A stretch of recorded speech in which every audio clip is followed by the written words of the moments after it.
Hello students, कैसे हैं आप सब। आई होप आप अच्छे ही होंगे। आपके इस चैनल में बहुत बहुत स्वागत है और मैं दिल से बहुत थैंक यू बोलना चाहती हूँ। मुझे बहुत अच्छा लग रहा है जिन भी स्टूडेंट्स ने इस चैनल के ऊपर ट्रस्ट किया है वो सब्सक्राइब कर रहे हैं, लाइक कर रहे हैं, कमेंट्स भी कर रहे हैं। मुझे बहुत अच्छा लग रहा है।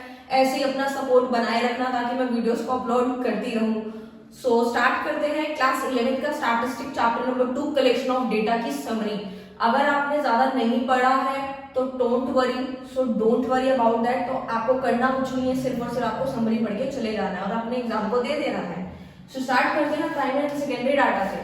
तो प्राइमरी डेटा को समझते हैं, ये इन्वेस्टिगेटर खुद कलेक्ट करता है एंड सेकेंडरी डाटा जो होता है वो किसी अदर पर्सन के थ्रू होता है। जैसे कि इसको एक एग्जांपल से हम लोग समझ लेते हैं कि होता क्या है एक्चुअल में। जैसे मान लीजिए आपकी क्लास टीचर जो है उनको सर्वे कलेक्ट करना था, यानी कि डेटा कलेक्ट करना था किस चीज के बारे में, आपकी फैमिली के बारे में।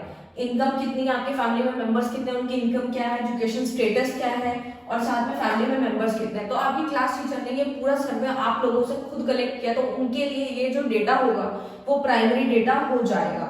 एंड सेकेंडरी डाटा क्या होता है, जैसे आपकी सब्जेक्ट टीचर को आपकी सिर्फ एक इंफॉर्मेशन चाहिए थी, लाइक फैमिली मेंबर्स के बारे में जानना था, तो उन्होंने वो डेटा खुद कलेक्ट नहीं किया। सब्जेक्ट टीचर ने आपकी क्लास टीचर से इस डेटा को लिया, ठीक है, तो वही उनके लिए क्या हो जाएगा, सेकेंडरी डाटा हो जाएगा। सो इसीलिए ये वाला जो डेटा होता है वो ओरिजिनल होता है, ये वाला डेटा नॉट ओरिजिनल होता है, क्योंकि उन्होंने वो खुद कलेक्ट नहीं किया, आपकी क्लास टीचर से लेके अपने अकॉर्डिंग जो है उसको अरेंज कर लिया। ओके फाइन, तो ये डिफरेंस 3 ही है, बहुत है, सफिशिएंट है। उसके बाद मोड्स देखते हैं डेटा कलेक्शन के। 3 होते हैं, personal, questionnaire and telephonic. Personal में 3 आते हैं, यानी आगे सब डिवाइडेड है ये, DPI, IOI, I from local sources. DPI means that direct personal investigation. इसमें क्या होता है, जैसे सपोज मैं इन्वेस्टिगेटर हूं और आपसे मैंने किसी भी चीज का डेटा कलेक्ट किया। सपोज क्लास 11 के स्टूडेंट से पूछ लिया कि बताइए आपको पिज्जा कौन सा पसंद है। पिज्जा वैसे सबको बहुत बहुत पसंद होता है, इनफैक्ट मुझे भी बहुत पसंद है। सो ये तो कॉमन है। सो मुझे ये डेटा कलेक्ट करना था, आपको कौन सा वाला पिज्जा पसंद है, लाइक अनियन पसंद है, कैप्सिकम पसंद है या फिर कॉर्न पसंद है, तो फ्लेवर्स कौन से पसंद है।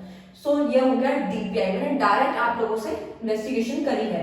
आईओआई मींस दैट, इसको विटनेस से याद रखना है, यानी कि आईओआई का मतलब है इनडायरेक्ट ओरल इन्वेस्टिगेशन। इसमें डायरेक्ट नहीं होता, इसमें इनडायरेक्ट होता है। जैसे कि मुझे किसी का डेटा कलेक्ट करना था, ठीक है, और सपोज मान लीजिए मुझे किसी का डेटा ये कलेक्ट करना है, मतलब सर्वे करना है कि कोई जो है किसी भी पर्सन के बारे में, जैसे कोई कंपनी में वर्क कर रहा है, ठीक है, उस एम्प्लॉयर के बारे में पूछना है, बेसिकली जानना है कि वो जो सिगरेट्स हैं वो पीते हैं या नहीं पीते, ठीक है। तो इस तरीके का जो आंसर होता है वो बेसिकली वो खुद नहीं बताएंगे, लाइक कि हम जो है सिगरेट पीते हैं, तो हम लोग क्या करेंगे, उस वे में हम लोग उनके रिलेटिव या किसी फ्रेंड से सर्वे करते हैं, तो उसे बोलते हैं इनडायरेक्ट ओरल इन्वेस्टिगेशन। ओके, ये रिलेटिव फ्रेंड्स के थ्रू किया जा सकता है, तभी इसको आप विटनेस से याद रखिए, क्योंकि इसमें डायरेक्ट जो होता है वो पर्सन जो है वो रिस्पॉन्ड नहीं करता। तीसरा होता है इनडायरेक्ट फ्रॉम, यानी इन्वेस्टिगेशन फ्रॉम लोकल सोर्सेज, ठीक है। लोकल सोर्सेज मतलब अलग अलग एरिया से जब डेटा कलेक्ट करना होता है तो बहुत सारे पर्सन जो होते हैं अलग अलग जगह से हायर कर लिए जाते हैं और डेटा को कलेक्ट कर लिया जाता है। क्वेश्चनरी एंड शेड्यूल में क्या होता है, क्वेश्चनरी में क्या होता है, बहुत सारे क्वेश्चंस होते हैं, बना दिए जाते हैं और मेल कर दिया जाता है, मेलिंग के थ्रू क्वेश्चंस के आंसर्स लिए जाते हैं। शेड्यूल में आ जाता है जैसे इन्यूमिनेटर मेथड होता है। देखो इन्यूमिनेटर का मतलब ये होता है कि जो इन्वेस्टिगेटर होता है वो जो उसका जो डेटा है, यानी इन्यूमिनेटर जो होता है वो हेल्प करता है इन्वेस्टिगेटर की डेटा को कलेक्ट करने में, तो वो इन्यूमिनेटर के थ्रू किया जाता है। टेलीफोनिक फोन के थ्रू किया जाता है, आप लोगों को पता है, तो बताने की जरूरत ही नहीं है, ठीक है ना। तो आई होप आपको स्टूडेंट्स क्लियर हो गया होगा। मैरिड डिमेरिड के बारे में मैं आप लोगों को बस इतना ही कहना चाहूंगी शॉर्ट में। बस आपको एक चीज याद रखनी है मैरिड डिमेरिड के लिए, कि जब भी जो भी डेटा डायरेक्ट कलेक्ट किया जाता है, ठीक है, उसमें कॉस्टिंग भी ज्यादा आती है, टाइम भी ज्यादा लगता है और आपका मनी भी, एफर्ट सब कुछ ज्यादा लगता है, ठीक है ना। लेकिन उसका जो एक्यूरेसी होती है वो बहुत ज्यादा होती है, रिलायबिलिटी बहुत ज्यादा होती है, ठीक है। तो इस तरीके से होता है। और जो डायरेक्ट खुद कलेक्ट नहीं किया जाता है तो वो उस केस में क्या होता है कि कॉस्टिंग कम हो जाती है, एफर्ट्स कम होते हैं, बट उसका जो रिजल्ट आता है वो ठीक नहीं आता है, एक्यूरेट कम होता है। तो इसी तरीके से मैरिड डिमेरिड इजीली हो जाएगी। और मेलिंग वगैरह टेलीफोनिक आप लोगों को पता ही है, मेलिंग में तो सिर्फ एजुकेटेड पर्सन ही रिप्लाई देते हैं, ठीक है ना। तो जो पढ़े लिखे नहीं है तो वो मेलिंग का रिप्लाई नहीं देंगे और कुछ लोग इग्नोर कर देते हैं। तो ऑलमोस्ट मैंने सबका मिक्सअप करके आप लोग को बता दिया मेरिट एंड डीमेरिट्स। क्वालिटीज जल्दी से देखते हैं गुड क्वेश्चनरीज की। गुड क्वेश्चनरी क्या होता है, जैसे कि कुछ क्वेश्चंस पूछे जाते हैं, पहले से क्वेश्चनरी तैयार करी जाती है, तो उसके जो एक अच्छी गुड क्वेश्चनरी कैसे हो सकती है, मतलब कौन कौन से क्वेश्चन किस तरीके से पूछे जाने चाहिए। पहले तो लिमिटेड नंबर्स ऑफ जो है ऑब्जर्वेशन यानी क्वेश्चंस होने चाहिए। ज्यादा क्वेश्चन होंगे तो कोई जवाब नहीं देने वाला, सोचेंगे बोर कर दिया।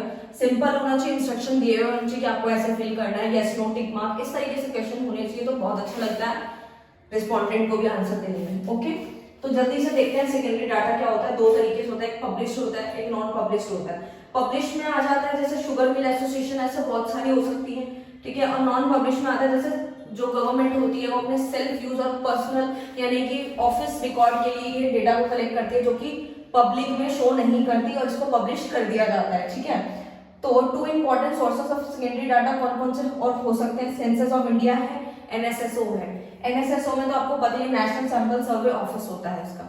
तो आई होप स्टूडेंट आपको समरी क्लियर होगी। अगर आप और डिटेल में जानना चाहते हैं तो फिर आप जो है प्लेलिस्ट में जाकर इसकी पूरी वीडियो को वॉच कर लीजिएगा, ठीक है। Thank you so much students.